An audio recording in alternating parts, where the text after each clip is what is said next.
Amados irmãos e irmãs, aqui presentes, mas aqueles que também nos acompanham pelo nosso canal Coração da Imaculada. Hoje nós estamos celebrando o segundo domingo do tempo comum e nessa experiência o Senhor, na verdade, vem nos fazendo um caminho para compreendermos melhor o mistério de fé que se apresenta a nós. E isso nos faz meditar passo a passo a própria manifestação de Deus no meio de nós, na humanidade.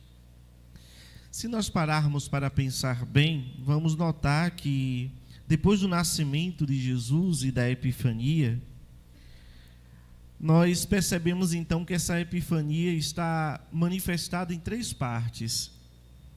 A primeira é aquela manifestada na experiência dos Reis Magos, e ali nós vimos nitidamente Jesus se apresentando como a luz do mundo, aquele que veio iluminar todas as trevas, toda a escuridão, aquele que veio romper com toda a escuridão do pecado e trazer para nós a luz da vida, a luz da graça. Ali vemos então Jesus que vem iluminar as nossas trevas. Mas não obstante de tudo isso, nós vemos uma segunda manifestação de Deus, que se encontra justamente na festa que nós celebramos no domingo passado, a festa do batismo do Senhor.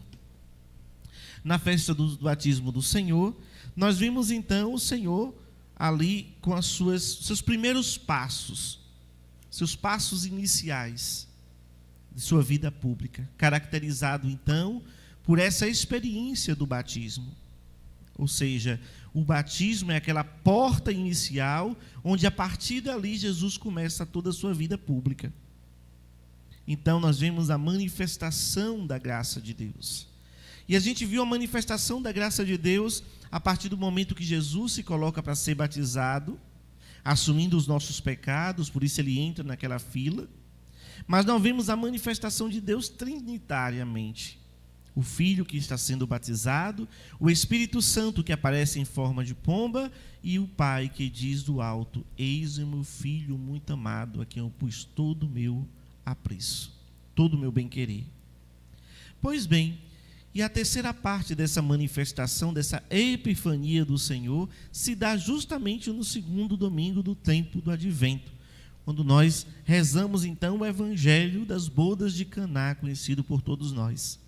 Ali vemos a manifestação de Deus mais uma vez sendo concretizada, realizada no primeiro milagre de Jesus, que João não chama de milagre, João chama de sinal. Ou seja, é sempre para manifestar algo maior. Aquilo que Jesus realiza nas bodas de Caná não é a plenitude do reino, mas ele apenas dá um aperitivo para que pudesse então depois ir compreendendo qual é a mensagem que ele está trazendo, qual é a missão dele nesta terra. Então é apenas um sinal, para compreendermos que Jesus não estava ali simplesmente para poder ajudar aqueles noivos que fizeram um casamento e acabou a bebida. Senão nós iríamos, na verdade, reduzir muito a presença de Jesus. Mas é muito mais do que isso. É muito mais do que isso que Jesus veio fazer. E a gente vai notando durante todo o Evangelho de hoje. E o Evangelho nos mostra esse episódio da festa das bodas de Caná, onde Jesus ali realiza o seu primeiro milagre. Mas precisamos nos adeter o nosso olhar em algumas coisas que nos são dadas ali, que às vezes a gente pode, numa leitura superficial, deixar passar despercebido. A primeira coisa, notemos o diálogo de Nossa Senhora com Jesus. E isso é muito importante, até para a gente não ficar somente naquela esfera da intercessão, que Maria é intercessora, e a gente esquecer de todo o papel, muito mais do que intercessor, que Nossa Senhora tem. Papel de mãe. De mãe. E olha só, no diálogo, se nós observarmos, nós vamos perceber que é Maria que identifica que não tem mais vinho. Há uma festa de casamento. Nessa festa de casamento, a festa começou, e sabemos que naquele tempo não era uma festa de um dia, ou de uma noite, como são nos nossos tempos de hoje, mas eram dias, eram semanas a festa. O que que acontece? Maria, então, a mãe de Jesus, nota que naquela festa o vinho está acabando. Ou seja, o vinho acabou. Então, é ela que leva a Jesus aquela notícia. Não é ninguém que vai. É ela. É ela que nota. É ela que percebe, na verdade, que naquela festa tem algo que é muito importante que não tem mais, acabou. Isso seria, na verdade, publicamente, um sinal de grande vergonha. Se a gente parar um pouco, for pensar, se a gente oferecer uma festa dentro da casa da gente, imagina, os convidados estão todo mundo lá se divertindo, a festa está comendo no centro, né? E quando de repente você nota que não tem mais comida, não tem mais bebida.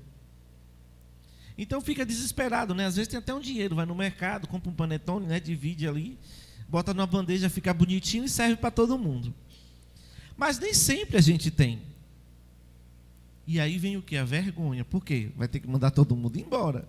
Diz, olha, eu sei que vocês vieram, estão tudo o amor da minha vida, mas quero dizer a vocês que acabou o vinho. Acabou a comida. E aqui vem uma grande beleza. Nossa Senhora, ela nota, ela percebe, ela tem a ciência de perceber o que está faltando. E aí vai o diálogo dela com o seu filho, que ela vai levar essa necessidade para o seu filho. Mas Jesus olha para ela, mulher, por que me procuras agora? Ainda não é a minha hora, ainda não é a minha hora. E aqui precisamos compreender o sentido também teológico do que se apresenta nesse evangelho. Quando está se referindo à hora, nós vamos lembrar que esta hora de Jesus, ela realmente vai aparecer depois. A hora de Jesus vai aparecer lá na última ceia. Lá na última ceia. Lá vai aparecer a hora de Jesus. Por quê? Que hora é essa? É a hora da sua paixão. É disso que Jesus está falando. É a hora da sua paixão. Então, ele manifestar ali que ele era filho de Deus, significaria começar a sua paixão. E nós vamos perceber que existe uma grande ligação entre esse banquete das bodas de Caná, mas Jesus quer nos conduzir a um outro banquete, que é o banquete das núpcias do Cordeiro. Onde, na verdade, o noivo é ele mesmo. É Jesus que é o noivo. Mas antes de chegar nisso, vamos compreender. Ele vai dizer então para Nossa Senhora que não chegou a sua hora. Ou seja, o momento da sua paixão, porque aquela festa estava conduzindo ele para a festa da sua paixão, para a sua festa da última ceia. Observe que olha o que falta nessa festa das bodas de Caná: vinho. E olha o que vai acontecer lá na última ceia. Ele vai dar o vinho. Mas ele vai dar o seu sangue. Não mais o vinho, mas o seu sangue. Nas bodas de Caná, ele dá o vinho. Mas na última ceia, ele dá o seu sangue. Há um salto que nós damos então, deste banquete das bodas de Caná, para o grande banquete da vida. É por isso que durante a Santa Missa, o sacerdote vai dizer: felizes os convidados para o banquete nupcial do Cordeiro. Ou seja, a Santa Missa é o grande banquete, é a grande festa. Não mais as bodas de Caná, mas a festa do grande noivo que é Jesus e da grande noiva que é a igreja. Portanto, meus irmãos, a hora de Jesus para João é a hora da sua paixão. Por isso que ele vai responder para sua mãe: ainda não chegou a minha hora. Ainda não chegou a minha hora.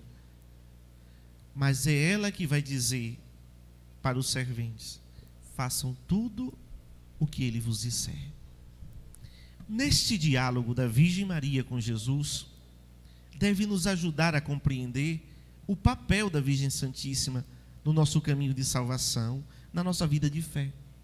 Então percebamos que não é simplesmente uma intercessora. Ela é mãe, é presente, como a mãe que está dentro de casa, e ela nota tudo. Uma mulher dentro de casa, ela nota, ela sabe o que está faltando. Quer dizer, tem umas mulheres hoje que Deus é mais, né? Não sabe de nada. Então, compra tudo pronto. Mas sabe o que é que está faltando. A mulher, quando está dentro de casa, ela conhece a sua casa, ela ama a sua casa, ela sabe o que está faltando. Ela passando em qualquer lugar, vamos parar aqui. E quando a mulher diz isso, cuidado. Vamos passar aqui. E aí ela traz tudo que está faltando. Tudo. A carteira fica vazia. Tudo. Então, ela tem a ciência de perceber o que é que está faltando em casa. E o marido, como ele é esperto, quando é esperto, né? Ele confia na esposa e pergunta, bem, está faltando alguma coisa? Né? Tipo assim, meu Deus, o que é que ela vai responder? Não. E ela vai e diz o que é que está faltando. Maria é essa mulher que tem a ciência de perceber o que é que está faltando ali e levar para o seu filho. Nesse diálogo, meus irmãos, nós percebemos que ela é mãe, ela é presente. Ela é presente. Não é ela que faz o milagre. Não é ela que vai transformar a água em vinho. Mas ela é extremamente importante para que aquele milagre acontecesse. Extremamente importante. É ela que percebe, mas ela é que diz a palavra de ordem. Observe que não é Jesus que diz a palavra de ordem. A palavra de ordem que diz é ela. E o que é que ela diz? Façam tudo o que ele vos disser. Tudo o que ele vos disser. Imagina o desespero daquele servente. Sim, mas o vinho acabou. A gente vai ficar aqui aguardando a hora que Jesus bem entender e quiser fazer alguma coisa. Façam tudo o que ele vos disser. Se a gente notasse, fosse obediente à palavra da Virgem Santíssima nesse momento, nós perceberíamos que na nossa vida de fé tudo seria diferente. Se nós de fato estivéssemos com os nossos ouvidos bem atentos para poder escutar o que o Senhor tem a nos dizer. Observe que tudo o que estava acontecendo naquela festa, Jesus olha através do olhar de Maria. Jesus vê a necessidade daquele povo que estava naquela festa, mas o olhar que ele tem não é o dele, é o da Virgem. É Maria que nota. Não é porque ele não era Deus, ele não sabia de nada, não. Deus quis que fosse assim. Deus se apresentou dessa forma à humanidade. Porque se fôssemos pensar, Deus sabe de tudo, então Deus não precisava. Se a gente for pensar só assim, então nós devemos, não precisa de nada. Nem nos fazer. Porque ele não precisa da gente.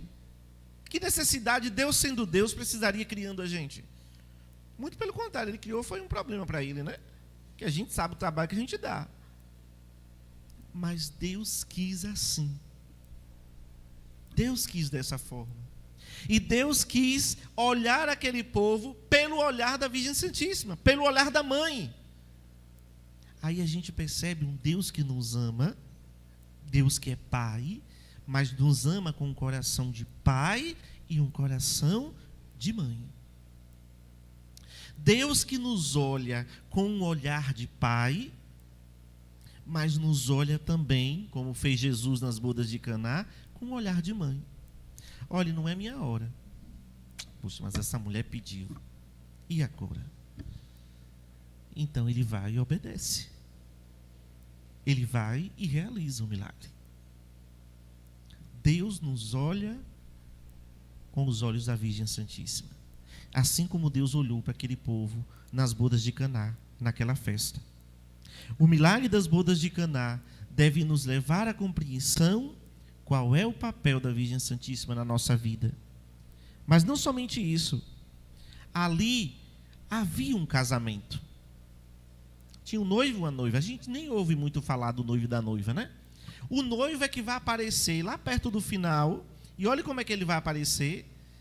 Depois que o mestre Sala provou que aquele vinho era muito bom, foi e mostrou para eles, olha, você está servindo agora o vinho melhor. E ele vai e bebe do vinho. Olha, Maria, extremamente importante nesse milagre. Todos ali foram contemplados por aquele milagre, mas eles nem perceberam tanto. Eles nem perceberam tanto. Não sabiam tanto o que estava acontecendo, só sabiam que o vinho estava bom, mas não souberam o que aconteceu. Quem sabia? Os serventes. Os serventes sabiam. Aqueles que estavam trabalhando, eles sabiam. Então foram eles que presenciaram aquele grande milagre. Foram eles que viram Maria notando que não tinha mais vinho. Foram eles que, na verdade, encheram aquelas talhas de água e levaram para Jesus. E foram eles que viram aquela água se transformar em vinho. E foram eles que foram servir o melhor vinho. Olha como essas pessoas foram agraciadas. Agraciadas. Então, às vezes a gente até, dentro da comunidade, a gente às vezes tende um pouco a desprezar aqueles que têm um serviço, né? Então, às vezes chega, encontra uma pessoa no acolhimento, aí trata como se fosse empregado, né? Como se fosse as pessoas estivessem ali, não é, para poder servir, pronto, e acabou, então tem que dizer desaforo. Então, às vezes vai para a secretaria e pensa que as pessoas que trabalham na secretaria, né, são escravos, então fala de qualquer jeito, né? Então, assim, pensa que a igreja é uma porta bem aberta, onde cada um, cão e gato, entra, faz o que quiser e não tem problema nenhum, porque é igreja, sem regra, sem nada. Então, às vezes, a compreensão é completamente equivocada. Quem ver o milagre acontecer tem que estar servindo. Muitas vezes somos apenas contemplados pelo milagre, mas não compreendemos e às vezes nem queremos prestar atenção enquanto aquelas pessoas trabalham e são elas que presenciam o milagre acontecer. Observe que quando nós notamos, quando os serventes notam que não tinham mais vinho, que levam na verdade as talhas vazias, e Jesus pede para que possam encher de água, eles presenciam, na verdade, o grande acontecimento daquele milagre. E ali, meus amados irmãos, nós vemos de fato naquele casamento essa grande associação ao grande casamento que é de Cristo com a igreja, de Cristo com a humanidade. São as núpcias do Cordeiro. O vinho, na verdade, é fonte de bênção, é fonte de alegria, de amor, de entrega. O vinho nos recorda a última ceia, a festa da última ceia, o grande banquete da vida, da Eucaristia, o sangue de Jesus sendo derramado por todos nós. E quando nós estamos no serviço, nós somos como aqueles serventes que vão levar às pessoas o vinho melhor. O vinho melhor. E a gente toma do vinho melhor. Jesus compreende que ali começava a sua paixão. É por isso que, atenção, quem é casado, quem é casada, a gente casa para dar vida pelo outro. O marido casa para poder dar vida pela sua esposa. E a sua esposa casa para dar vida pelo seu esposo e pelos filhos. Assim como o marido também. Ou seja, é para dar a vida. Casamento é para dar vida. Quem não sabe dar vida, não deveria casar. É para dar vida. E é tão triste quando a gente vê as coisas se desfazendo, porque a gente vai compreendendo que quando isso acontece é porque justamente um ou outro deixou de dar a vida. De dar a vida pelo outro. É por isso que esse casamento, essas bodas de Caná, vai nos levar a outra festa, a um outro banquete, que é o banquete da sua paixão, que é o banquete da Eucaristia, onde Ele vai dar o seu sangue. Isto é o meu corpo, isto é o meu sangue, é a minha vida. Ele dá a sua vida. Dá a sua vida. Casamento é dar a vida. Ser pai, ser mãe é dar a vida. Quem não sabe dar a vida não pode ser pai. Nunca deveria ser pai. Nunca deveria ser mãe. Porque não sabe dar a vida. E Jesus veio para ensinar que essa união do homem e da mulher vai se constituir como a união dele. Porque o noivo desse casamento é ele, é Jesus. E a noiva desse casamento é a igreja. Somos todos nós. É por isso que a primeira leitura do livro de Isaías vai nos apresentando essa perspectiva do noivo, a alegria da noiva na chegada do seu amado, da sua amada. Porque o nosso coração, quando acredita no Senhor, ele pula de alegria, porque sabe que vai se encontrar com o amado da sua vida. Assim deve ser o nosso coração quando nós pensamos em ir à missa. Olhe, quando nós pensamos em ir à missa, o coração já deve saltitar de alegria. Ou seja, o nosso coração já deve começar a queimar de amor, assim como as brasas vai então ficando vermelhas, de tão acesas que elas estão, o nosso coração e a nossa alma também tem que começar a ficar dessa mesma forma, queimando de amor. Porque naquele casamento há dois desejos: o desejo do noivo se unir à sua noiva e o desejo da sua noiva se unir ao seu noivo. Se unir ao seu noivo. Há um desejo de unidade. Ou seja, é Cristo querendo se unir a nós e nós querendo se unir a Ele. É a unidade, é a comunhão. É isso que Jesus faz conosco. É para isso que o Senhor nos convida para esse casamento. Nós somos convidados para o banquete nupcial do Cordeiro. Nós somos convidados para essa festa que Maria já está lá. Observe como está na narrativa. Maria já estava lá. Jesus foi convidado juntamente com os discípulos, mas Maria já estava lá, notando tudo, observando tudo. Ela já estava lá. Muitas vezes, nas nossas festas, nós não chamamos Jesus para participar. Não convidamos Ele. Por isso que, muitas vezes, o nosso desejo de nos unir a Ele vem carregado com essa fragilidade toda. Com muita fragilidade. E o Senhor nos convida a ter um outro olhar. Porque esse desejo de nos unir a Ele, de fato, vai carregado com a nossa limitação. E aqui representada pelo vinho que se acaba.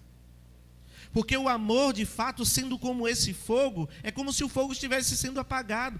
Começa a lembrar aí uma fogueira. Uma fogueira, e você começa, joga um pouquinho de água nela. Então você percebe que ela já começa a apagar um pouco. Você vai e joga mais um pouco de água. Depois você vai e joga mais água. Quanto mais água você vai jogando naquela fogueira, menos o fogo, mais o fogo vai apagando. Até o ponto de o fogo estar apagado. O nosso pecado vai apagando o fogo daquela fogueira da nossa vida, da nossa fé. O nosso afastamento de Deus vai justamente provocando em nós o fogo que vai se apagando. Se aquelas coisas que são tão importantes para a minha vida de fé, eu vou deixando, o que é que vai acontecer? O fogo vai apagando. Então, se eu não tenho mais vida de oração pessoal, se a missa para mim ela já não está mais em primeiro lugar, então se a palavra de Deus não é mais o centro, se a Eucaristia já não é, tanto faz como tanto fez, então ali a fogueira já está se apagando. E a gente vai apagando ao ponto de desaparecer. Aí entra Maria. Aqui a gente precisa ter a humildade que a gente precisa de ajuda. Porque a fogueira está apagada. Para que ela possa entrar na festa da nossa vida, nas bodas de Caná da nossa vida e notar, está faltando vinho. Diria em outras palavras, está faltando amor. Está faltando paciência. Está faltando respeito. Está faltando diálogo. Está faltando perseverança. Está faltando unidade, está faltando comunhão, e assim vai. Maria nos ajuda a notar o que está faltando. E a gente tem que ter a humildade de recorrer a ela, porque ninguém que recorre a ela fica desamparado. Ninguém. Ninguém. Vocês viram que a princípio Jesus diz: mulher, ainda não é minha hora. Mas depois eu fico imaginando, deve ter olhado assim: Poxa, bem que eu poderia fazer esse milagre, né? Vou quebrar o galho para minha mãe. E ele vai lá e realiza. Ela sabe o que está pedindo. E ela sabe a quem ela está pedindo. Ela sabe. Portanto, notemos o que falta na nossa vida, o que está acabando na nossa vida. Será que a gente vai deixar que esse amor chegue ao final? Que essa fogueira se apague? Peçamos à Virgem Santíssima para que ela nos ajude a identificar na nossa vida o que está faltando. Para que a gente não fique também para a última hora. A gente no fundo já está percebendo que alguma coisa está dando errado, alguma coisa não está certa na nossa vida. Tem alguma coisa que está torta, a gente já está percebendo o tempo todo, mas a gente vai caindo nos desleixos. E a gente vai, deixando. Tem uma hora que a fogueira apaga. Não é porque Deus deixou de te amar. É porque você deixou de amar a Deus. Não é porque Deus te abandonou. É porque você abandonou a Deus. Não é porque Deus não te olha mais. É porque você desviou o seu olhar. E você não olha mais para Jesus como você olhava antes. Volta ao teu primeiro amor. Volta a tua história com Deus. Entra nessa festa das bodas de Caná, da sua vida, da sua história, e convida Jesus para estar lá. E pode ter certeza, se você acolheu a Virgem Santíssima na sua vida, você vai perceber, você vai notar que ela vai te apresentar o que é que está faltando, o vinho que está acabando. Mas aqui tem uma atitude também muito interessante, que é a atitude dos serventes, que vão em obediência à palavra de Nossa Senhora, e depois da determinação de Jesus, enchem as talhas, eles vão e enchem aquelas talhas de água. Precisamos encher as nossas talhas. Presta bem atenção. Se você colocar na sua talha pouca água, você vai ter pouco vinho. Não seja mesquinho. Não seja mesquinho. Não seja mesquinho. Se você botar pouco, você vai ter pouco. Bote muito. Que é um conselho, encha. Deixa as talhas transbordando. Porque a mesma quantidade de água que você botar nas suas talhas, Deus vai transformar em vinho. Com a mesma quantidade. Deus não vai diminuir em nada. Em nada. Ofereça para Ele as suas talhas cheias de água e Ele vai te devolvê-las cheias de vinho. O vinho da alegria, o vinho do amor, o vinho da paciência. Oh, meu Deus, dai-me paciência. Dai-me paciência com isso, com aquilo. Deus vai te dar. Mas talvez as talhas que você está colocando são pouca água demais. Tem pouca água demais. Coloque muita água para que você tenha muito vinho. Para que você possa experimentar essa graça que o Senhor, Ele não diminui, mas Ele te dá. Ele vai e transforma. Ele transforma a sua água em vinho. Maria dá a palavra de ordem. Façam tudo o que Ele vos disser. Ou seja, eu preciso fazer algo.